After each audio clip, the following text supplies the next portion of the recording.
Hello guys, আজকে আমাদের বাড়িতে মোমো বানানো হবে। এই দেখো আটা মাখা হয়ে গেছে, এখানে চিকেন তো সব কিছুই হয়ে গেছে গোছানো, এবার শুধু বানাবো। তো চলো আটা এগুলো আমি এখন ছোটো ছোটো করে গুটি করে নেব, এটাকে বেলতে হবে। তো চলো, এই যে আমার বেলা হয়ে গেছে, আমি মোটা বানিয়ে নেবো। আমি মোটামুটি পারি, অতটাও ভালো পারি না। তো চলো চেষ্টা করা যাক। এই যে মোমোর স্টাফিং,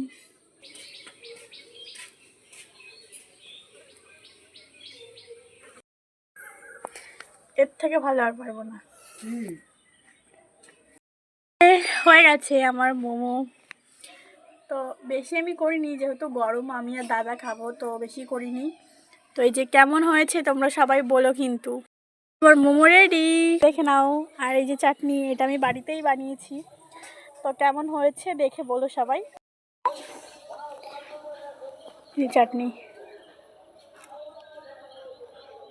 আমি নিজে বানিয়েছি বলছি না, তো বাড়িতে কেউ নেই এখন, মানে তো টেস্টি হয়েছে। কেমন হয়েছে তোমরা দেখে বলো। টাটা।